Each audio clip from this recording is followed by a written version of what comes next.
नमस्कार दोस्तों। आज की वीडियो है परिस्थिति परीक्षा 2022 विषय अर्थशास्त्र प्रश्न पत्र का हल आपके सामने प्रस्तुत किया जा रहा है, जिसका पेपर 13 अप्रैल 2022 को हुआ था। उसके आंसर इस प्रकार से आपके हैं। ये पेपर है खंड अ।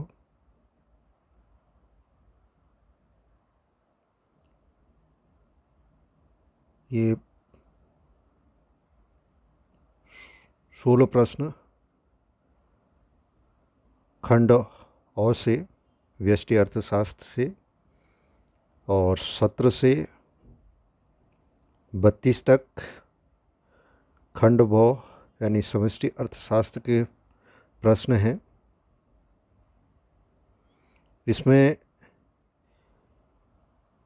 व्यष्टि अर्थशास्त्र खंड अ से पहला सवाल था, निम्न में से स्थानापन्न वस्तुओं का उदाहरण है, और ऑप्शन दिए गए थे। फर्स्ट था चाय तथा चीनी, सेकंड ऑप्शन था जूते तथा जुराब, थर्ड ऑप्शन था कलम तथा स्याही, और फोर्थ ऑप्शन था चाय तथा कॉफ़ी। तो इसका सही उत्तर था फोर्थ ऑप्शन, चाय और कॉफ़ी। दूसरा प्रश्न था, कुल परिवर्ती लागत तथा कुल स्थिर लागत के जोड़ से प्राप्त होती है। ऑप्शन फर्स्ट था कुल लागत, सेकंड ऑप्शन था औसत लागत, थर्ड ऑप्शन था सीमांत लागत, और फोर्थ ऑप्शन था इनमें से कोई नहीं। तो इसका सही आंसर है फर्स्ट ऑप्शन, कुल लागत। तीसरा प्रश्न था, एक वस्तु की किसी आवश्यकता को संतुष्ट करने की क्षमता को उसकी डॉट डॉट कहा जाता है। इसके ऑप्शन पहला पूर्ति, सेकंड ऑप्शन मांग, थर्ड ऑप्शन उपयोगिता, और फोर्थ ऑप्शन लागत। और इसका सही उत्तर था थर्ड ऑप्शन, उपयोगिता। चौथा प्रश्न, चुनाव की समस्या के दो कारणों को बताइए। इसका उत्तर पहला असीमित आवश्यकताएं और सेकंड सीमित साधन। और पांचवा प्रश्न था, बाजार के किस रूप में एक फर्म कीमत स्वीकार करने की स्थिति में होती है। तो इसका सही उत्तर पूर्ण प्रतियोगी बाजार में है। ये एक एक नंबर के 5 प्रश्न थे। छठा प्रश्न 6 से लेकर के 10 तक ये 3-3 अंक के प्रश्न हैं।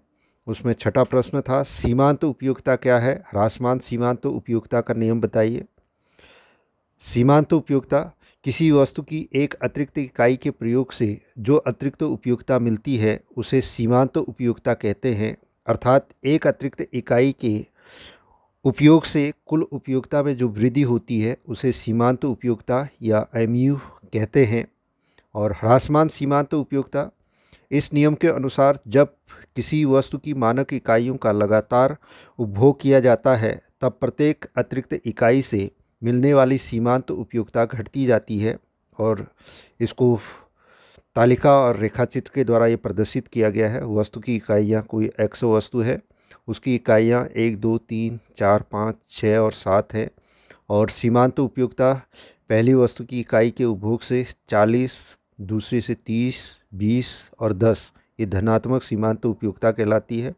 और पांचवी इकाई यानी पूर्ण तृप्ति बिंदु है या पूर्ण शून्य सीमांत उपयोगिता है। और छठे और सातवां यानी -10 और -20 ऋणात्मक सीमांत उपयोगिता है। इसको रेखाचित्र के द्वारा दर्शाया गया है, ABC वक्र के द्वारा जो गिरता हुआ है। और ये MU वक्र और पांचवी इकाई पर पूर्ण तृप्ति बिंदु यानी शून्य सीमांत उपयोगिता है। अगला प्रश्न है 7वां प्रश्न, अर्थशास्त्र के विषय वस्तु की विवेचना कीजिए। इसका उत्तर पहला व्यष्टि या सूक्ष्म अर्थशास्त्र। व्यष्टि अर्थशास्त्र में केवल एक व्यक्तिगत इकाइयों की आर्थिक क्रियाओं का अध्ययन किया जाता है। उदाहरण के लिए एक उपभोक्ता का व्यवहार, एक उत्पादक या फर्म द्वारा उत्पादन क्रिया आदि। और दूसरा समष्टि या व्यापक अर्थशास्त्र। समष्टि अर्थशास्त्र संपूर्ण अर्थव्यवस्था के स्तर पर आर्थिक क्रियाओं का अध्ययन करता है, जैसे कुल रोजगार, राष्ट्रीय आय, कुल उत्पादन, कुल विनियोग, कुल बचत, कुल उपभोग, कुल पूर्ति, कुल मांग, सामान्य कीमत स्तर इत्यादि। अगला 8वां प्रश्न है, बजट सेट एवं बजट रेखा से आप क्या समझते हैं? इसका उत्तर है, उपभोक्ता के लिए उपलब्ध बंडलों के सेट को बजट सेट कहा जाता है। इस प्रकार बजट सेट उन सभी बंडलों का संग्रह है जिसे उपभोक्ता विद्यमान बाजार कीमतों पर अपनी आय से खरीद सकता है। और बजट रेखा है उपभोक्ता की आय और दोनों वस्तुओं की कीमतों से जो रेखा या वक्र तैयार होती है उसे हम बजट रेखा कहते हैं। और इसका जो सूत्र है P1x1 प्लस P2x2 बराबर M, और इसका रेखा चित्र इस प्रकार से आपका दिया गया है। P1 यानी जो x वस्तु है, पहली वस्तु, उसकी कीमत है, और x1 पहली वस्तु की मात्रा है, P2 दूसरी वस्तु की कीमत और x2 दूसरी वस्तु की मात्रा है, बराबर M यानी I के बराबर। तो ये इसका रेखा चित्र आपका है। अगला प्रश्न है, पूर्ण प्रतियोगिता बाजार की विशेषताओं को बताइए। इसमें पहली विशेषता है क्रेताओं और विक्रेताओं की अधिक संख्या, जिसके कारण कोई भी विक्रेता या क्रेता बाजार कीमत को प्रभावित नहीं कर पाता। दूसरी विशेषता है वस्तु की समरूप इकाइयाँ, वस्तु की बेची जाने वाली इकाइयाँ एक समान होती हैं। और तीसरा है फर्मों के प्रवेश व निष्कासन की स्वतंत्रता, फर्मों के उद्योग में आने जाने पर कोई प्रतिबंध नहीं होता। और चौथी है बाजार दशाओं का पूर्ण ज्ञान, और इसके कारण बाजार में वस्तु की एक समान कीमत पाई जाती है। और पांचवा है साधनों की पूर्ण गतिशीलता, साधन बिना किसी व्यवधान के एक उद्योग से दूसरे उद्योग स्थानांतरित किए जा सकते हैं। और छठा है कोई यातायात व्यय नहीं, यातायात लागत शून्य होती है, जिसके कारण कारक बाजार में एक कीमत रहती है। और फिर प्रश्न संख्या 10 है, सीमांत लागत को तालिका एवं चित्र सहित समझाइए। सीमांत का अभिप्राय है एक अतिरिक्त इकाई का उत्पादन करने से कुल लागत में जितनी वृद्धि होती है उसे उस इकाई की सीमांत लागत कहा जाता है। और इसका जो सूत्र होता है MC यानी मार्जिनल कॉस्ट बराबर TCN-1, या दूसरे रूप में इसको कहा जा सकता है MC बराबर delta TC upon delta Q। और इसका जो तालिका है, सीमांत लागत का संबंध केवल परिवर्तनशील लागतों पर निर्भर करता है। और इसकी तालिका एक कॉलम में आपकी मात्रा दिखाई गई है 0, 1, 2, 3, 4, 5 और 6, और कुल लागत 10, 30, 45, 55, 70, 90 और 12। और कुल स्थिर लागत ये आपका प्रत्येक में 10 है। और परिवर्तित लागत इसमें आपकी दिए गए हैं, पहला कुल लागत में स्थिर लागत घटा दें तो आपका कुछ 0 आपका आया, और 30 में से 10 घटाएं 20, 45 में से 10 35, तो इस तरह से ये परिवर्ती लागत आती है। और ऊपर दिया गया है कि सीमांत लागत का संबंध केवल परिवर्ती लागत से होती है। तो यहाँ पर पहले में कुछ नहीं है, तो पहली इकाई की लागत आपकी 20 है, और उसके बाद दूसरी इकाई की लागत यानी 35 में से 20 घटाया 15, और उसके बाद 45 में से 35 घटाया 10, और 60 में से 45 15, 80 में से 60 घटाया 20, और 110 में से 80 घटाया 30। तो ये इस तरह से।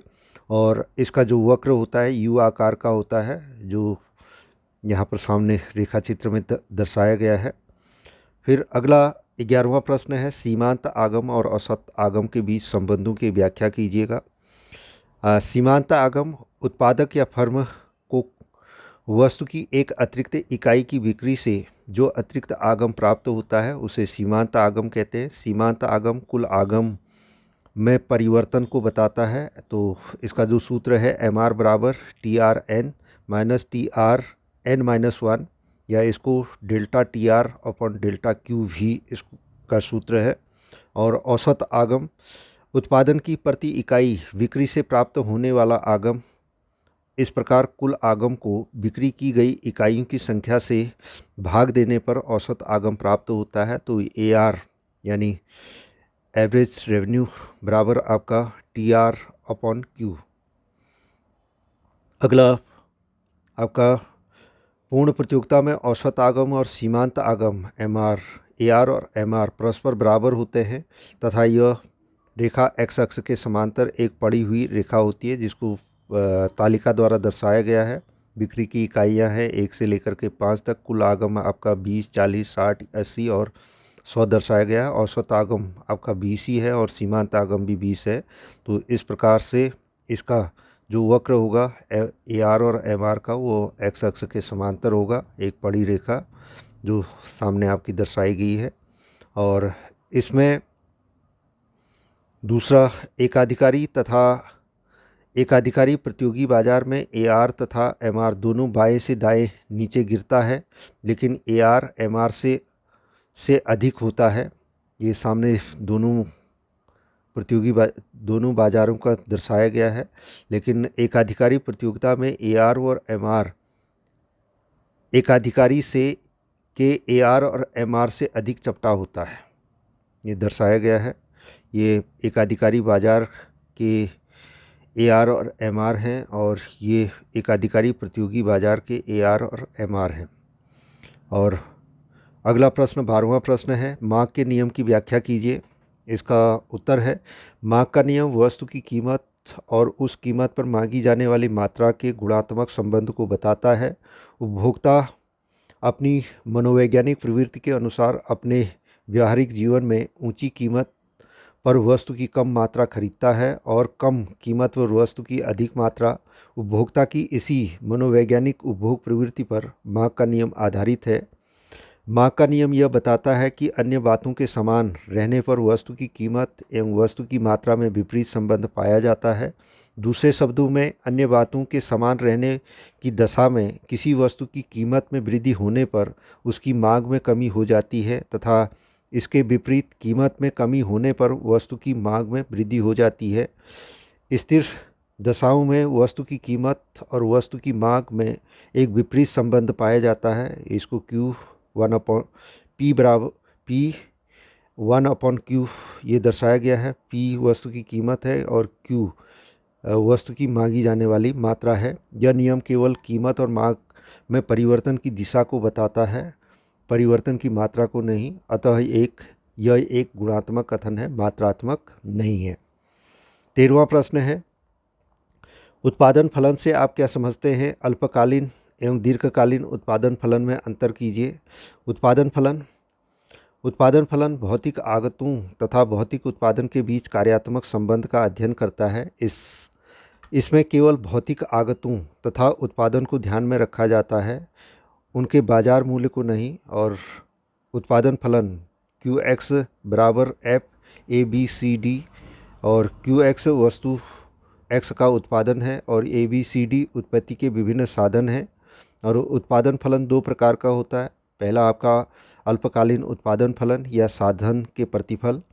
यदि उत्पादन में परिवर्तन अन्य साधनों को स्थिर रखकर उत्पादन के केवल एक ही साधन में वृद्धि अथवा कमी के द्वारा करता है तथा इसके फलस्वरूप उत्पादन के साधनों के मिश्रण का अनुपात बदलता है, तो उत्पादन और उत्पादन के साधनों के इस संबंध को साधन के प्रतिफल या परिवर्तनशील अनुपात का नियम कहते हैं। चूँकि इसका संबंध अल्पकाल से होता है, इसलिए इसे अल्पकालीन उत्पादन फलन भी कहते हैं। दूसरा, दीर्घकालीन उत्पादन फलन या पैमाने का प्रतिफल। यदि उत्पादक सभी साधनों में एक ही अनुपात में परिवर्तन करता है, तो इस स्थिति में उत्पादन और उत्पादन के साधनों के अनुपात संबंध को पैमाने का प्रतिफल कहते हैं। चूँकि इसका संबंध दीर्घकाल से होता है, इसलिए इसे दीर्घकालीन उत्पादन फलन कहते हैं। यहाँ पर प्रश्न संख्या 13, निम्न तालिका को पूरा कीजिएगा। जो अंडरलाइन है उनको पूरा किया गया है। यहाँ पर सवाल में दिया गया था इकाइयाँ और कीमत प्रति इकाई 1, 2, 3, 4, 5 दिया था और कीमत प्रति इकाई 15 रुपये, 13, 11, 10 और 7 दिया गया था। तो कुल आय निकालेंगे तो इकाई और कीमत प्रति इकाई को गुणा करके, जैसे 1 और 15 को गुणा किया 15, 2 और 13 को गुणा किया 26, तो इस तरह से कुल आय को निकालना था। और सीमांत आय यानी कुल आय से पहला 15 है और दूसरा 26 में से 15 घटाया 11, फिर 33 में से 26 घटाया 7, और फिर 40 से 33 फिर 7, और 35 में से फिर 40 घटाया ऋण 5। तो इस तरह से ये तालिका पूरी की जानी थी। और फिर प्रश्न संख्या 14, पूर्ति तथा पूर्ति वक्र से क्या अभिप्राय है? एक फर्म के पूर्ति वक्र के निर्धारक तत्वों का उल्लेख कीजिए। पूर्ति है किसी वस्तु की पूर्ति से अभिप्राय वस्तु की उन मात्राओं से है जिन्हें एक विक्रेता विभिन्न संभव कीमतों पर एक निश्चित समय में बेचने को तैयार रहता है। पूर्ति वक्र है पूर्ति अनुसूची का रेखाचित्रीय प्रस्तुतिकरण है जो वस्तु की कीमत तथा पूर्ति की गई मात्रा के बीच धनात्मक संबंध को प्रकट करता है। पूर्ति वक्र के निर्धारक तत्व हैं। नंबर 1, वस्तु की कीमत। तो किसी वस्तु की पूर्ति तथा कीमत में प्रत्यक्ष संबंध होता है। सामान्य दशाओं में कीमत बढ़ने से वस्तु की पूर्ति बढ़ती है तथा कीमत कम होने पर वस्तु की पूर्ति घटती है। और संबंधित वस्तुओं की कीमत, किसी वस्तु विशेष की पूर्ति अन्य संबंधित वस्तुओं की कीमतों से अप्रत्यक्ष रूप से संबंधित होती है। जैसे चावल की कीमत वृद्धि होने पर गेहूं की पूर्ति गिर जाती है।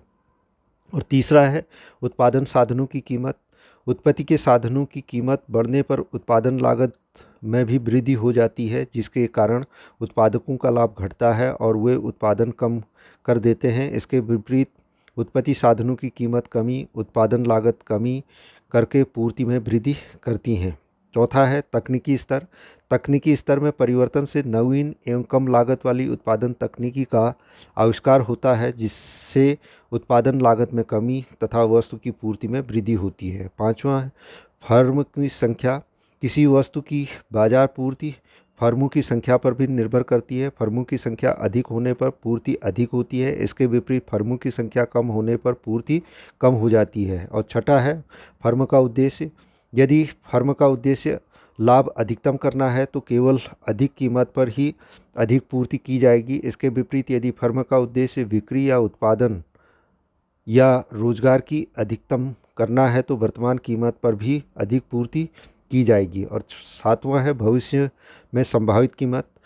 भविष्य में वस्तु की कीमत में होने वाले परिवर्तन की संभावना भी पूर्ति को प्रभावित करती है। यदि भविष्य में वस्तु की कीमत बढ़ने की संभावना हो तो वर्तमान में पूर्ति घट जाती है। इसके विपरीत यदि भविष्य में कीमत घटने की संभावना हो तो वर्तमान में पूर्ति बढ़ जाती है। और आठवां सरकारी नीति। सरकार की कर तथा अनुदान संबंधी नीतियों का वस्तु की बाजार पूर्ति पर प्रभाव पड़ता है। अप्रत्यक्ष करों में वृद्धि होने से के फलस्वरूप सामान्यतः पूर्ति कम होती है। इसके विपरीत अनुदान के कारण पूर्ति में वृद्धि होती है क्योंकि उत्पादक अधिक उत्पादन करने के लिए प्रोत्साहित होते हैं। अगला प्रश्न है 15वां प्रश्न, मार्क की लोच की विभिन्न श्रेणियों को रेखाचित्र के द्वारा समझाइए। उत्तर है मार्क की लोच किसी वस्तु की अपनी कीमत में प्रतिशत परिवर्तन तथा मांगी गई मात्रा में प्रतिशत परिवर्तन का अनुपात है।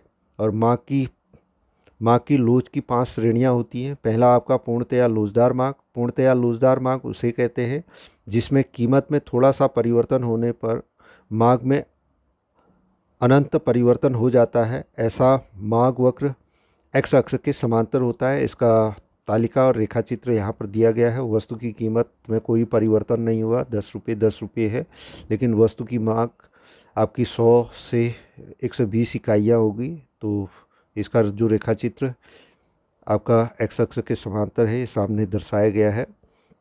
दूसरा आपका इकाई से अधिक लोचदार मांग की उस स्थिति को कहते हैं जिसमें कीमत में होने वाले एक निश्चित प्रतिशत परिवर्तन के परिणाम स्वरूप मांग में अपेक्षाकृत अधिक प्रतिशत परिवर्तन होता है। इसको भी रेखाचित्र के द्वारा दर्शाया गया है। वस्तु की कीमत यानी 5 रुपये और 4 रुपये, और यहाँ पर वस्तु की मांग 10 से 15 इकाइयाँ हो गया। और ये यहाँ पर दिखाया गया है जहाँ पर डेल्टा क्यू में अधिक परिवर्तन हो रहा है, डेल्टा पी में कम, यानी कीमत में कम परिवर्तन हो रहा है लेकिन मात्रा में अधिक परिवर्तन हो रहा है। यहाँ पर मांग का आनुपातिक परिवर्तन अधिक है और कीमत के आनुपातिक परिवर्तन से। तीसरा है इकाई लोचदार मांग की उस स्थिति को कहते हैं जिसमें कीमत में होने वाले प्रतिशत परिवर्तन के बराबर मांग में प्रतिशत परिवर्तन होता है, यानी दोनों प्रतिशत परिवर्तन बराबर होते हैं। ये तालिका आपकी कि वस्तु की कीमत 10 और 15 रुपये दी गई है, वस्तु की मांग 100 और 50 आपकी दी गई है। और यहाँ पर डेल्टा पी यानी कीमत में परिवर्तन और मात्रा में परिवर्तन आपका बराबर है, यानी मांग में आनुपातिक परिवर्तन बट्टे बराबर कीमत में आनुपातिक परिवर्तन है। और फिर चौथा, इकाई से कम लोचदार मांग अथवा बेलोचदार मांग की उस स्थिति को कहते हैं जिसमें कीमत में होने वाले एक निश्चित प्रतिशत परिवर्तन के कारण मांग में अपेक्षाकृत कम प्रतिशत परिवर्तन होता है। और इसको भी तालिका वस्तु की कीमत 10 और 2 दी है, वस्तु की मांग 4 और 5 इकाइयाँ दी गई हैं। यहाँ पर डेल्टा पी यानी कीमत में परिवर्तन अधिक हो रहा है, वस्तु की मांग मात्रा में कम परिवर्तन हो रहा है, तो ये आपकी मांग में आनुपातिक परिवर्तन कम है कीमत में आनुपातिक परिवर्तन से। और पांचवा, पूर्णतया बेलोचदार मांग, जब कीमत में परिवर्तन के फलस्वरूप मांग में कोई परिवर्तन नहीं होता है, इसे पूर्णतया बेलोचदार मांग कहते हैं। ऐसा मांग वक्र एक्स अक्ष पर लंबवत होता है। ये तालिका आपकी वस्तु की कीमत 10 और 19 और वस्तु की मांग 100 और 100, यानी मांग में कोई परिवर्तन नहीं हो रहा है। ये सामने आपका चित्र दिया गया है जो डी वक्र वाई अक्ष के समांतर या एक्स अक्ष पर लंबवत है। और कीमत में P1 से P2 या P2 से P1 तक वृद्धि हो रही है, लेकिन मांगी गई मात्रा में कोई परिवर्तन नहीं हो रहा है। फिर अगला प्रश्न संख्या 16, फर्मों की एक स्थिर संख्या के होने पर पूर्ण प्रतिस्पर्धी बाजार में कीमत का निर्धारण किस प्रकार होता है, व्याख्या कीजिए। तो पूर्ण प्रतिस्पर्धी बाजार में कीमत का निर्धारण मार्शल के अपने विचार में किसी वस्तु की कीमत निर्धारण उसके मांग वक्र और पूर्ति वक्र दोनों द्वारा होता है।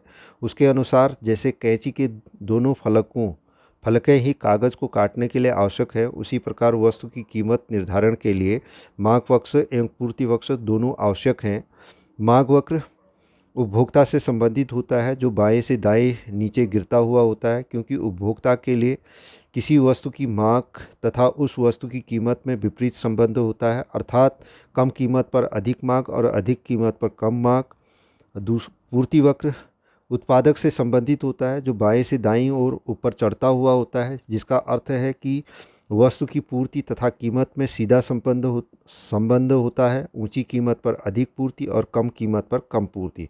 इस प्रकार उपभोक्ता तथा उत्पादक परस्पर विरोधी उद्देश्यों के साथ बाजार में क्रियाशील होते हैं और बाजार में वस्तु की कीमत वहां निर्धारित होती है जहां वस्तु की मांग और पूर्ति आपस में बराबर होती है। ये तालिका द्वारा दर्शाया गया है। वस्तु की कीमत 10, 8, 6, 4 और 2 घट रही है, वस्तु की पूर्ति भी घट रही है, पहले 100 इकाइयाँ, फिर 80, 60, 40, 20 और वस्तु की मांग कीमत घटने के साथ साथ बढ़ रही है, 20, 40, 60 और 80 और 100। ये 20 और 40 जहाँ पर आपका है अतिरिक्त पूर्ति, यानी पूर्ति अधिक है और मांग कम है। और 6 पर आपका कीमत 6 रुपये है, तो वहाँ पर 60 आपकी मांग और पूर्ति दोनों बराबर है। और आगे आपकी अतिरिक्त मांग यानी मांग अधिक है और पूर्ति कम है। तो यहाँ पर डी मांग वक्र है रेखा चित्र में, और SS आपका पूर्ति वक्र है। और संतुलन बिंदु E पर संतुलित कीमत OP है अथवा EQ बराबर ₹6 है। वस्तु की मांग और वस्तु की पूर्ति दोनों बराबर है। और यहाँ पर संतुलित जो मात्रा है वो OQ यानी 60 इकाइयाँ हैं। और पूर्ण प्रतियोगी बाजार में कीमत का निर्धारण मांग और पूर्ति की शक्तियों के द्वारा होता है, जिसे पूर्ण प्रतिस्पर्धी बाजार में उद्योग का कीमत निर्धारण कहा जाता है। पूर्ण प्रतिस्पर्धी बाजार में यहाँ पर रेखा चित्र में दोनों ई बिंदु पर कीमत निर्धारित हो रही है, तो ये आपका उद्योग है और उसके आगे फर्म को दर्शाया गया है। तो इस उद्योग द्वारा जो कीमत निर्धारित की जाती है तो वो फर्म जो है उस कीमत को स्वीकार करता है। और यहाँ पर AR और MR पूर्ण प्रतियोगी बाजार में दोनों बराबर होते हैं। और पूर्ण प्रतिस्पर्धी बाजार में वस्तु का निर्धारण उद्योग द्वारा किया जाता है और उद्योग द्वारा निर्धारित कीमत फर्म दिया हुआ मान लेती है। फर्म उस कीमत में कोई परिवर्तन नहीं कर सकती, केवल उत्पादन मात्रा का ही समायोजन करती है।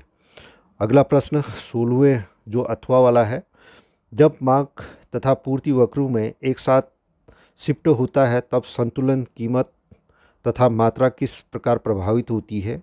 ये दो प्रकार से, जब मांग और पूर्ति में एक साथ वृद्धि हो तो इसकी भी अलग अलग स्थितियां हैं। पहला ए, जब मांग में वृद्धि पूर्ति की वृद्धि से अधिक हो, तो चित्र ए में दर्शाया गया है। मांग में वृद्धि और पूर्ति में वृद्धि से अधिक है, जिसके कारण नए संतुलन बिंदु E1 पर और संतुलित कीमत OP1 से बढ़कर OP2 हो जाएगी तथा साथ ही उत्पादन मात्रा भी OQ1 से बढ़कर के OQ2 हो जाएगी। अतः जब मांग पूर्ति की तुलना में अधिक बढ़ती है तब संतुलन कीमत और उत्पादन मात्रा दोनों में वृद्धि होती है। दूसरा, जब मांग की वृद्धि तथा पूर्ति की वृद्धि बराबर हो, चित्र बी जो नीचे दिया गया है। स्पष्ट है कि जब मांग और पूर्ति दोनों में समान दर से वृद्धि होती है तब नए मांग वक्र यानी D2 तथा नए पूर्ति वक्र S2 के साथ नया संतुलन बिंदु E1 मिलता है, जहां कीमत पूर्ववत P1 ही बनी रहती है किंतु उत्पादन मात्रा OQ1 से बढ़कर OQ2 हो जाती है। अतः जब मांग और पूर्ति में बराबर वृद्धि होती है तब संतुलन कीमत में कोई वृद्धि नहीं होती किंतु संतुलित कीमत में कोई वृद्धि नहीं होती किंतु संतुलन उत्पादन मात्रा बढ़ जाती है। तीसरी है जब पूर्ति में वृद्धि मांग की वृद्धि से अधिक हो। चित्र सी में दर्शाया गया है। पूर्ति में होने वाली वृद्धि मांग में होने वाली वृद्धि से अधिक है, जिसके कारण नए संतुलन बिंदु E1 पर कीमत OP1 से घटकर OP2 रह जाती है किंतु उत्पादन मात्रा OQ1 से बढ़कर OQ2 हो जाती है। अतः जब पूर्ति में वृद्धि मांग की तुलना में अधिक होती है तब संतुलित कीमत कम हो जाती है और संतुलन उत्पादन मात्रा बढ़ जाती है। तो ये तीन रेखाचित्र यहाँ पर दिए गए हैं। पहले में मांग में अधिक वृद्धि हो रही है और पूर्ति में कम वृद्धि हो रही है। चित्र बी में दोनों यानी मांग में भी और पूर्ति में भी समान वृद्धि हो रही है और चित्र सी में यहाँ पर मांग में कम वृद्धि हो रही है और पूर्ति में अधिक वृद्धि हो रही है। तो ये तीनों को रेखाचित्र के माध्यम से प्रदर्शित किया गया है। और दूसरा, मांग एवं पूर्ति में एक साथ कमी होने पर पहला ए है, जब मांग की कमी पूर्ति की कमी से अधिक हो। चित्र ए में मांग की कमी पूर्ति की कमी की तुलना में अधिक है, जिसके कारण नए संतुलन बिंदु E2 पर संतुलित कीमत OP1 से घटकर OP2 रह जाती है तथा साथ ही संतुलन उत्पादन मात्रा भी OQ से घटकर OQ2 रह जाती है। अतः जब मांग की कमी पूर्ति की कमी की तुलना में अधिक होती है तब संतुलन कीमत कम हो जाती है और साथ ही संतुलन उत्पादन घट जाती है। बी है, जब मांग की कमी एवं पूर्ति की कमी आपस में बराबर हो। तो ये चित्र बी में दर्शाया गया है। मैं मांग और पूर्ति में एक समान कमी के बाद नए संतुलन बिंदु E2 पर संतुलित कीमत तो पूर्ववत OP1 स्तर पर ही बनी रहती है, लेकिन संतुलन उत्पादन मात्रा OQ1 से घटकर OQ2 रह जाती है। अतः जब मांग और पूर्ति में एक समान कमी होती है तो संतुलन कीमत में कोई परिवर्तन नहीं होता किंतु संतुलन उत्पादन घट जाता है। और सी है, जब पूर्ति की कमी मांग की कमी से अधिक हो। ये इसको चित्र सी के में दर्शाया गया है। पूर्ति की कमी मांग की कमी से अधिक दर्शाई गई है।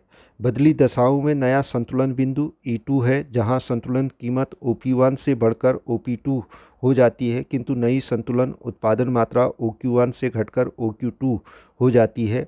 अतः जब पूर्ति की कमी मांग की कमी की तुलना में अधिक होती है तब संतुलन कीमत बढ़ जाती है और संतुलन उत्पादन मात्रा घट जाती है। ये तीनों यहाँ पर रेखाचित्र के माध्यम से प्रदर्शित किए गए हैं, चित्र ए, चित्र बी और चित्र सी। और चित्र ए में आप देख रहे हैं कि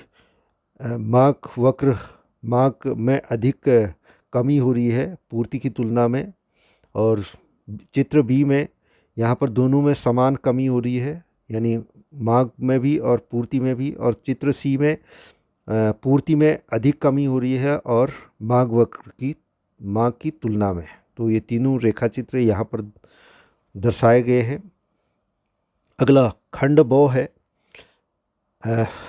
समष्टि अर्थशास्त्र और इसमें प्रश्न संख्या 17, भारत में मुद्रा का निर्गमन निम्न में से कौन करता है? इसके ऑप्शन हैं, फर्स्ट ऑप्शन है भारतीय रिजर्व बैंक, और सेकंड ऑप्शन है विश्व बैंक, थर्ड ऑप्शन है प्रधान डाकघर, और फोर्थ ऑप्शन है इनमें से कोई नहीं।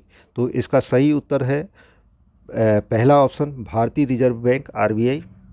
और फिर 18वां प्रश्न है, एक देश की मुद्रा की किसी अन्य देश की मुद्रा के रूप में कीमत को कहते हैं? इसमें ऑप्शन दिए गए हैं, पहला आपका अदायगी संतुलन, सेकंड अवमूल्यन, थर्ड विनिमय दर, और फोर्थ मूल्यह्रास। तो इसका सही उत्तर है थर्ड ऑप्शन विनिमय दर। और फिर 19वां प्रश्न है, यदि सीमांत उपभोग प्रवृत्ति 0.80 है तो सीमांत बचत प्रवृत्ति होगी। और इसका जो सही उत्तर था सेकंड ऑप्शन 0.20, क्योंकि यहाँ पर एमपीसी यानी सीमांत उपभोग प्रवृत्ति और सीमांत बचत प्रवृत्ति का योग 1 होता है। अगर सीमांत बचत प्रवृत्ति हमें निकालनी है तो सीमांत बचत प्रवृत्ति एमपीएस बराबर 1 माइनस एमपीसी से जो ऊपर का सूत्र है उसी से निकाला, तो 1 में से 0.8 घटाया तो 0.20, ये इसका उत्तर आया। अगला प्रश्न 20वां प्रश्न है, मुद्रा के 2 प्रमुख कार्य क्या हैं? तो प्रमुख कार्य है, पहला कार्य विनिमय का माध्यम और दूसरा मूल्य का मापन। 21वां प्रश्न है, अनैच्छिक बेरोजगारी से क्या अभिप्राय है? इसका उत्तर है अनैच्छिक बेरोजगारी वह स्थिति होती है जिसमें लोग काम करने के योग्य होते हैं और प्रचलित मजदूरी दर पर काम करने के लिए तैयार होते हैं किंतु उन्हें काम नहीं मिलता है। ये 17 से लेकर 21 तक एक एक अंक के प्रश्न थे। 22वां प्रश्न है, समष्टि अर्थशास्त्र से आप क्या समझते हैं? उत्तर है समष्टि या व्यापक अर्थशास्त्र आर्थिक विश्लेषण की वो शाखा है जिसके अंतर्गत ऐसे विशाल समूहों का अध्ययन किया जाता है जो संपूर्ण अर्थव्यवस्था को प्रदर्शित करते हैं, जैसे कुल रोजगार, कुल आय, कुल उत्पादन, कुल विनियोग, कुल बचत, कुल उपभोग, कुल पूर्ति, कुल मांग, सामान्य कीमत स्तर इत्यादि। समष्टि अर्थशास्त्र में आर्थिक क्रियाओं का सामूहिक रूप से अध्ययन करते हैं तथा विभिन्न समूहों के बीच उनके अंतर संबंधों, उनके निर्धारण तथा उनके होने वाले उच्चावचनों के कारकों की जांच करते हैं। अगला 23वां प्रश्न है, सकल घरेलू उत्पाद और सकल राष्ट्रीय उत्पाद से क्या अभिप्राय है? इसका उत्तर है सकल घरेलू उत्पाद यानी जीडीपी तथा सकल राष्ट्रीय उत्पाद से अभिप्राय। इसमें सकल घरेलू उत्पाद यानी जीडीपी एक लेखा वर्ष में किसी देश की घरेलू सीमा में सभी उत्पादकों, चाहे वो सामान्य निवासी हों तथा गैर निवासी, द्वारा जितनी भी अंतिम वस्तुओं और सेवाओं का उत्पादन होता है उसकी बाजार कीमत के जोड़ को बाजार कीमत पर सकल घरेलू उत्पाद कहा जाता है। और इसका जो सूत्र जीडीपी एमपी बराबर होता है एक वर्ष में देश की सीमा में उत्पादित अंतिम वस्तुओं और सेवाओं का मूल्य।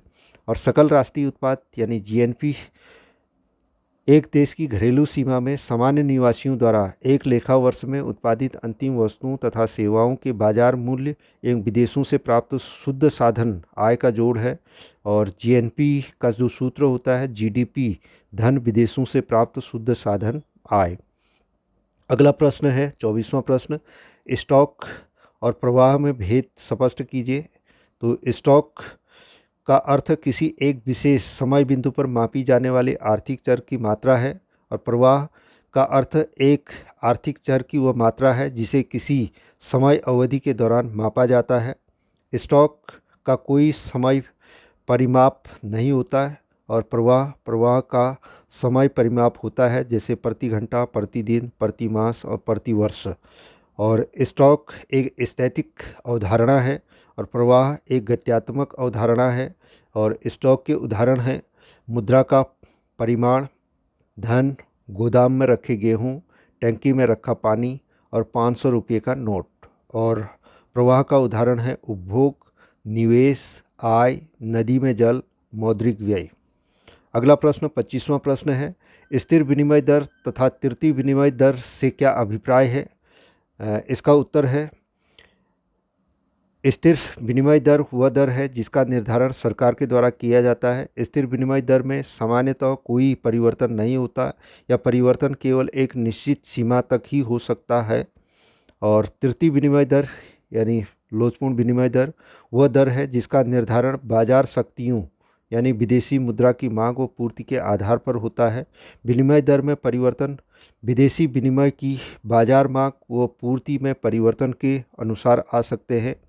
विदेशी मुद्रा बाजार में जिस देश की मुद्रा की पूर्ति अधिक होगी उसका मूल्य स्वतः ही गिर जाएगा। दूसरी ओर यदि मुद्रा की पूर्ति कम है तो विनिमय दर बढ़ जाएगी। मांग और पूर्ति की बाजार शक्तियाँ स्वयं कार्यशील रहती हैं।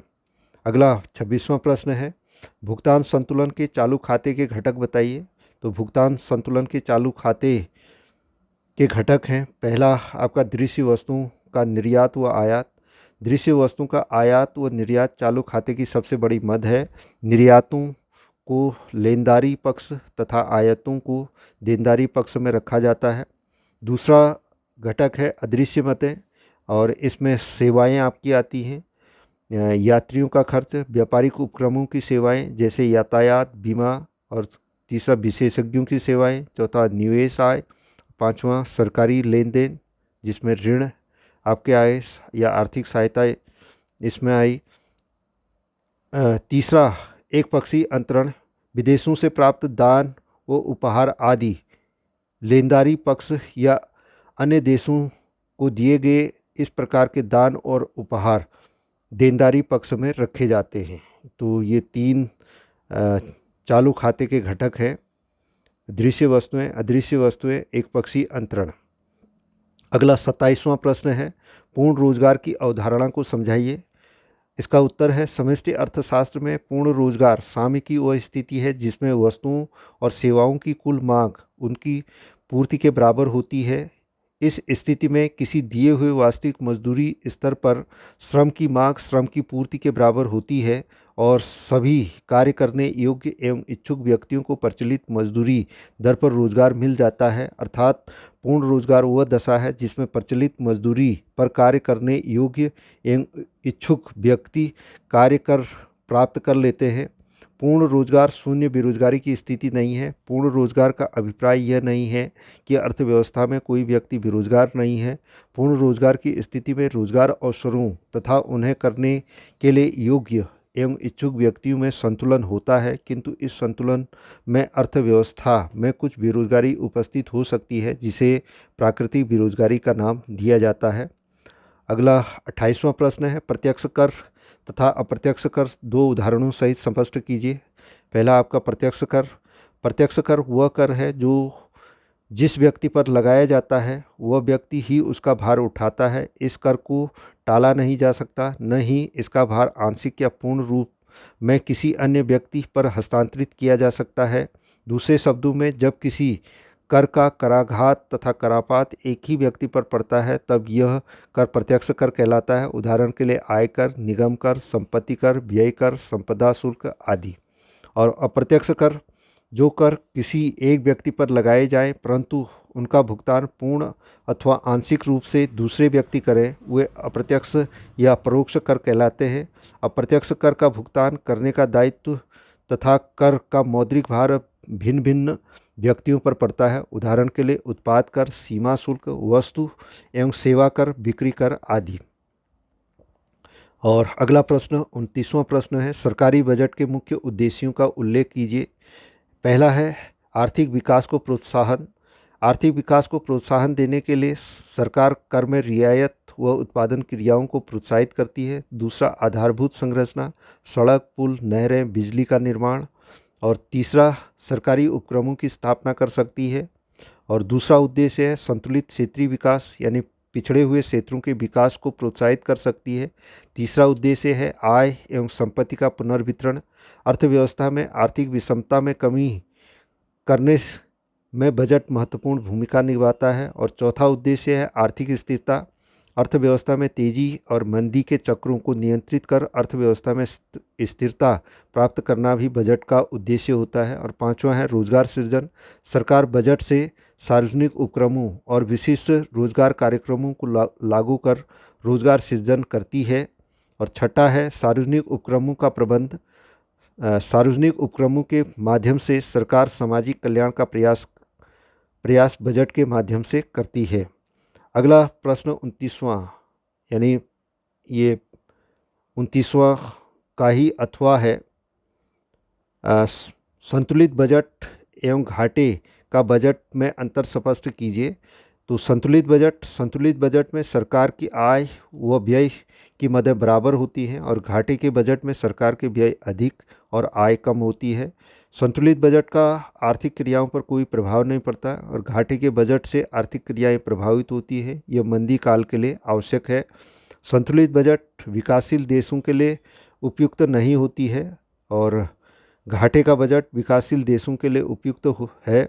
और संतुलित बजट यानी सरकार की आय बराबर सरकार के व्यय होते हैं और घाटे का बजट में सरकारी आय कम होती है और सरकारी व्यय अधिक होता है। फिर अगला 30वां प्रश्न है, समग्र मांग तथा समग्र पूर्ति की अवधारणा को चित्र सहित समझाइए। समग्र मांग एक अर्थव्यवस्था में वस्तुओं और सेवाओं की संपूर्ण मांग को ही समग्र मांग कहा जाता है और यह अर्थव्यवस्था के कुल व्यय के रूप में व्यक्त की जाती है। समग्र मांग उस कुल व्यय को बताती है जिसे एक देश के निवासी आय के दिए हुए स्तर पर वस्तुओं और सेवाओं को खरीदने के लिए खर्च करने को तैयार है। समग्र मांग की तालिका इस प्रकार से आपकी दी गई है और समग्र मांग बराबर होता है उपभोग व्यय धन निवेश व्यय यानी एडी एडिशनल डिमांड बराबर सी प्लस आई। और यहाँ पर ये तालिका दी गई है। आय यानी वाई आय स्तर दिया गया है 0, 20, 40, 60, 80, 100, 120, 140, 160, 180 और उपभोग स्तर आपका आय बढ़ने के साथ साथ बढ़ रही है 40, 50, 60, 70, 80, 90, 100, 110, 120, 130 और निवेश आपका स्थिर है 40, 40 और सामूहिक मांग यानी उपभोग और निवेश का जोड़ पहले 40, 40, 80 तो 50 और 40, 90 इस तरह से दोनों का जोड़ ये सामूहिक मांग को दर्शाया गया है। इसका रेखा चित्र यहाँ पर है यानी जो निवेश है वो एक्स अक्ष के समांतर आपका है और उपभोग आपका बढ़ रहा है आय बढ़ने के और फिर आपका एडी भी बढ़ता हुआ है आय बढ़ने के साथ साथ ये भी बढ़ रहा है। और समग्र पूर्ति की धारणा का संबंध देश की समस्त उत्पादकों द्वारा की जाने वाली वस्तु व सेवाओं की कुल पूर्ति से है। इसका अर्थ है कि समग्र पूर्ति उत्पादकों के उत्पादन पर निर्भर करती है। समग्र पूर्ति को 3 रूपों में व्यक्त किया जा सकता है। नंबर 1, एक अर्थव्यवस्था में एक वर्ष में उत्पादित सभी वस्तुओं और सेवाओं के मौद्रिक मूल्य के रूप में अर्थात राष्ट्रीय आय। दूसरा आपका उपभोग एवं बचत के जोड़ के रूप में अर्थात कुल आय। और तीसरा फर्म द्वारा अपने उत्पादों को बेचने से प्राप्त होने वाली न्यूनतम आय यानी सामूहिक पूर्ति बराबर उपभोग धन बचत एएस बराबर होता है सी प्लस एस। और इसको तालिका के द्वारा और रेखाचित्र के द्वारा इस प्रकार से दर्शाया गया है। आय स्तर है वाई 0, 20, 40, 60, 80, 100, 120, 140, 160 और 180 और उपभोग 40, 50, 60, 70, 80, 90, 100, 110, 120, 130 है। और बचत शुरुआत में आय स्तर 0 है उपभोग स्तर 40 है तो बचत आपकी ऋण 40 और उसी तरह से ऋण 30, ऋण 20, ऋण 10 फिर उसके बाद 0, 10, 20 इस तरह से। तो समग्र पूर्ति यानी दोनों का योग सी प्लस एस यानी 40 ऋण 40 आपका 0, 50 ऋण 30, 20 तो इस तरह से ये है।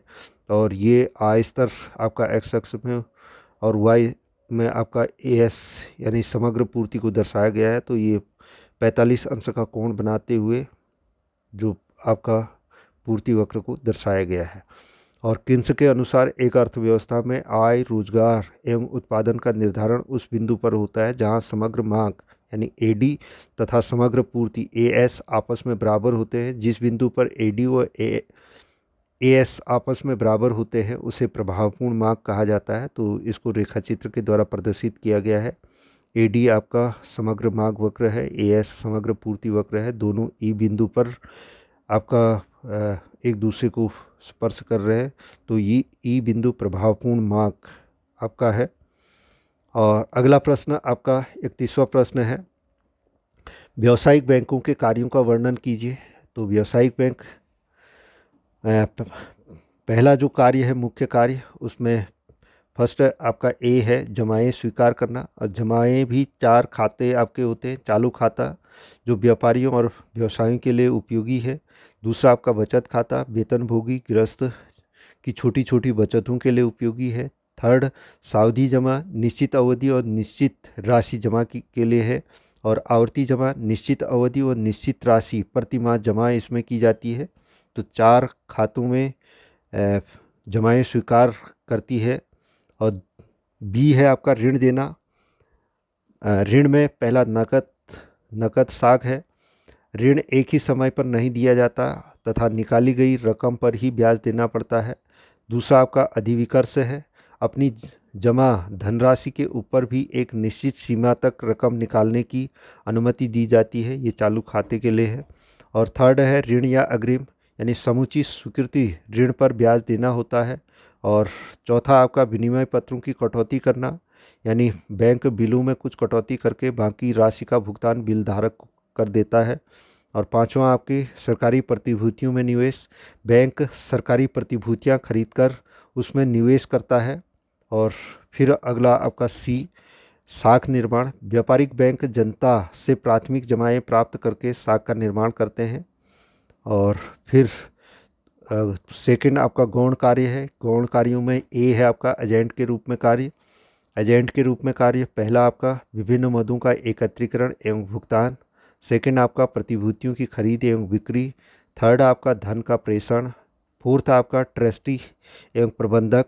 और फिफ्थ आपका विदेशी मुद्रा का क्रय विक्रय। और सिक्स्थ आपका संदर्भ पत्र, यानी ग्राहकों की आर्थिक स्थिति की सूचना विदेशों में देना या विदेशों व्यापारियों की सूचना देश के व्यापारियों को देना, ये संदर्भ पत्र। और अगला बी है सामान्य उपयोगी कार्य, यानी लॉकर की सुविधा, यात्री चेक एवं साख प्रमाण पत्र देना, एटीएम एवं क्रेडिट कार्ड की सुविधा, और व्यापारिक आंकड़ों एवं सूचनाओं का एकत्रीकरण, और वस्तुओं के वाहन में सहायक। और थर्ड कार्य था सामाजिक कार्य में पहला पूंजी उत्पादन में वृद्धि। सेकंड विनियोग प्रोत्साहन। थर्ड आपका पूंजी निर्माण को प्रोत्साहन। और फोर्थ आपका रोजगार में वृद्धि। और फिफ्थ आपका भुगतान करने की सुविधा।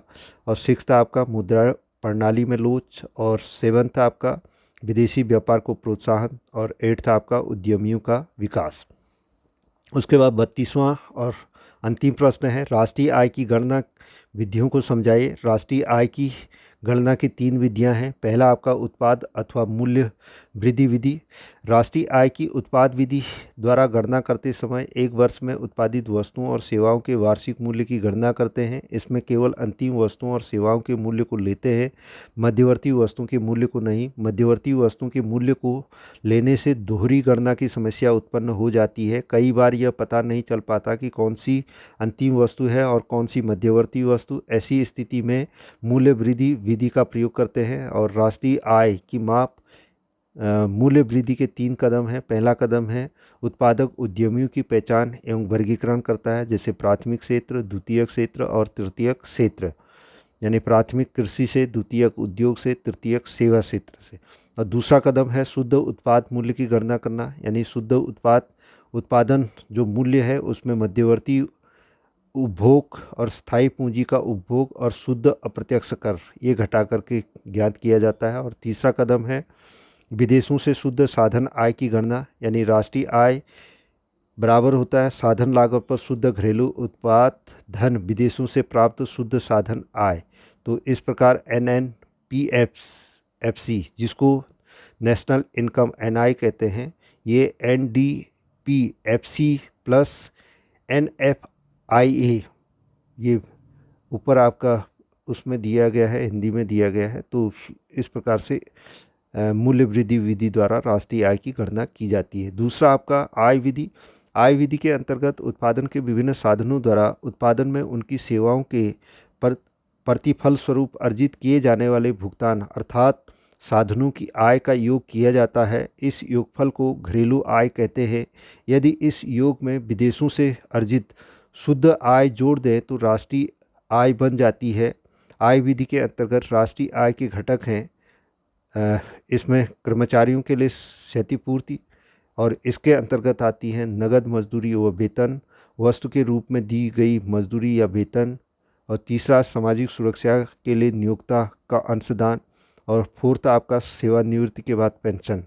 ये कर्मचारियों की के लिए क्षतिपूर्ति में आता है। दूसरा परिचालन अधिशेष आपका आता है, इसमें पहला लगान, दूसरा आपका ब्याज और तीसरा आपका लाभ। और लाभ में लाभांश, अवितरित लाभ और निगम लाभ कर ये आते हैं। और सी स्वनियुक्ति की मिश्रित आय, यानी जो उत्पादक है उसके जो साधन लगे अपने जो हैं उसकी आय। और डी है विदेशों से प्राप्त शुद्ध साधन आय। और साधन लागत पर शुद्ध राष्ट्रीय आय अथवा राष्ट्रीय आय बराबर होता है कर्मचारियों के लिए क्षतिपूर्ति, धन परिचालन अधिशेष, धन मिश्रित आय, धन विदेशों से शुद्ध साधन आय। तीसरी विधि है व्यय विधि। व्यय विधि वह विधि है जिसके द्वारा एक लेखा वर्ष में बाजार कीमत पर सकल घरेलू उत्पाद पर किए गए अंतिम व्यय को मापा जाता है।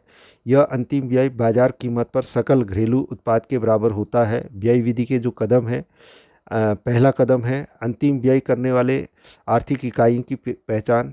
वो अंतिम व्यय परिवार क्षेत्र से, उत्पादक क्षेत्र से, सरकारी क्षेत्र से या शेष विश्व क्षेत्र से हो सकते हैं। दूसरा कदम है अंतिम व्यय का वर्गीकरण, यानी निजी अंतिम उपभोग व्यय है, सरकारी अंतिम उपभोग व्यय है, सकल स्थायी पूंजी निर्माण है, या चौथा आपका स्टॉक में परिवर्तन, जो अंतिम स्टॉक ऋण प्रारंभिक स्टॉक है। और पांचवा आपका शुद्ध निर्यात, यानी निर्यात ऋण आयात। और तीसरा कदम है अंतिम व्यय की गणना, यानी सकल बिक्री की मात्रा और फुटकर कीमतें। विक्रय की जाने वाली वस्तुओं की मात्रा को उनकी संबंधित फुटकर कीमतों से गुणा करके बाजार कीमत पर सकल घरेलू उत्पाद का मूल्य प्राप्त होता है। और चौथा कदम है विदेशों से शुद्ध साधन आय का आंकलन। और पांचवा है राष्ट्रीय आय का अनुमान, यानी GNP/MP में घिसावट व्यय और शुद्ध अप्रत्यक्ष कर घटा दिए जाते हैं। और इसके जो सूत्र आपके दिए गए हैं, GDP/MP बराबर नीची अंतिम उपभोग व्यय धन सरकारी अंतिम उपभोग व्यय धन सकल स्थायी पूंजी निर्माण धन स्टॉक में परिवर्तन धन शुद्ध निर्यात। और इसको दूसरा स्टेप है GNP/MP बराबर GDP/MP प्लस NFIA, इसको शुद्ध विदेशी साधन आय, net factor income abroad for abroad, ये इसका फुल फॉर्म है। और सेकंड NNP/FC बराबर GNP/MP माइनस घिसावट व्यय माइनस शुद्ध अप्रत्यक्ष कर बराबर ये सब होता है राष्ट्रीय आय। और 32वां का अथवा प्रश्न है आय के वर्तुल या चक्रीय प्रवाह को विस्तार पूर्वक समझाइए। उत्पादन के विभिन्न साधनों के पारस्परिक सहयोग से उत्पादन कार्य संपन्न होता है। उत्पादन में संलग्न साधनों को प्रतिफल प्राप्त होता है, जैसे भूमि को लगान, श्रम को मजदूरी या वेतन, पूंजी को ब्याज और साहसी को लाभ। व्यावसायिक फर्में इन उत्पादन साधनों के सामूहिक उपयोग से वस्तुओं और सेवाओं का उत्पादन करती है। उत्पादन साधनों के स्वामी केवल साधन पूर्तिकर्ता ही नहीं वरन ये साथ साथ उपभोक्ता भी होते हैं, अतः वे साधनों से अर्जित आय को उपभोग पर व्यय करते हैं। इससे व्यावसायिक फर्मों को वस्तुओं और सेवाओं की बिक्री से आय प्राप्त होती है, जिसको वे पुनः वस्तुओं और सेवाओं के पुनरुत्पादन के लिए उत्पादन साधनों पर व्यय करते हैं। इस प्रकार आय प्रवाह चक्रीय होता है। उत्पादन प्रक्रिया के अंतर्गत वस्तुओं और सेवाओं के प्रवाह के फलस्वरूप साधन आय का सृजन होता है। उत्पादन आय व्यय को, फिर वह व्यय उत्पादन को और उत्पादन पुनः आय को जन्म देता है। इस प्रकार उत्पादन प्रक्रिया के अंतर्गत सृजित आय की व्याख्या आय के चक्रीय प्रवाह के रूप में की जा सकती है। इस प्रकार आर्थिक क्रियाओं का एक चक्र चलता है, उत्पादन, आय और व्यय, ये चित्र में दिया गया है। इस प्रकार इस प्रवाह को आय का चक्रीय प्रवाह इसलिए कहा जाता है क्योंकि इस प्रवाह का न कोई आरंभ होता है और न कोई अंत होता है। यह निरंतर एक चक्र के रूप में प्रवाहित होता है। आय के चक्रीय प्रवाह के सिद्धांत अथवा कारण हैं। किसी भी विनिमय प्रक्रिया में विक्रेता अथवा उत्पादक उतनी ही मुद्रा की मात्रा प्राप्त करता है जितनी क्रेता या उपभोक्ता व्यय करता है, अर्थात क्रेताओं द्वारा खर्च की गई राशि विक्रेताओं द्वारा प्राप्त की गई राशि के बराबर होती है।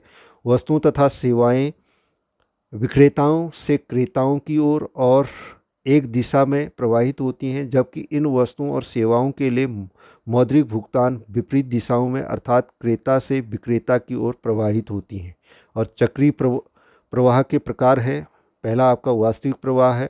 वास्तविक प्रवाह में परिवारों से फर्मों को साधन सेवाओं जैसे भूमि, श्रम, पूंजी आदि एवं फर्मों से परिवारों को वस्तुओं और सेवाओं का जो प्रवाह होता है उसे वास्तविक प्रवाह कहते हैं। इसको रेखाचित्र के द्वारा दिया गया है, जहाँ पर भूमि, श्रम, पूंजी, उद्यम यानी साधन सेवाएं फर्मों को परिवार से प्राप्त हो रही हैं और परिवार को वस्तुएं और सेवाएं फर्मों या उत्पादक से प्राप्त हो रही हैं। और चित्र में परिवार फर्मों को साधन सेवाएं जैसे भूमि, श्रम, पूंजी, उद्यम देता है। फर्में इन साधन सेवाओं की सहायता से वस्तुओं एवं सेवाओं का उत्पादन करती है। फिर फर्म प्राप्त साधन सेवाओं के बदले परिवार को उत्पादित वस्तुओं और सेवाओं के माध्यम से भुगतान करती है। दूसरा आपका आता है मौद्रिक प्रवाह। फर्मों से परिवारों को साधन सेवाओं के बदले मौद्रिक भुगतान और परिवारों से फर्मों को वस्तुओं और सेवाओं के बदले मौद्रिक भुगतान के रूप में जो चक्र चलता रहता है वही मौद्रिक प्रवाह कहलाता है। यहाँ पर परिवार और फर्म या उत्पादक दो है। और यहाँ पर साधन भुगतान यानी लगान, मजदूरी, ब्याज आदि यानी उत्पादक या फर्म परिवार को करता है या परिवार को इन उत्पादक या फर्म से प्राप्त होता है। और जो वस्तुएं परिवार खरीदती है, फर्मों और उत्पादकों से वस्तुएं और सेवाएं जो खरीदती है और वो जो है ये भुगतान ये करती है, तो वस्तुएं और सेवाएं परिवार को प्राप्त होती है। चित्र में पहले मुद्रा साधन आय के रूप में फर्मों से परिवार क्षेत्र को और फिर वस्तुओं एवं सेवाओं पर किए गए उपभोग व्यय के रूप में इसका मौद्रिक आय का प्रवाह परिवार क्षेत्र से फर्मों की ओर हो रहा है। इस प्रकार ये 32 प्रश्न आपके हुए। आपने मेरी वीडियो को सुना, बहुत बहुत धन्यवाद।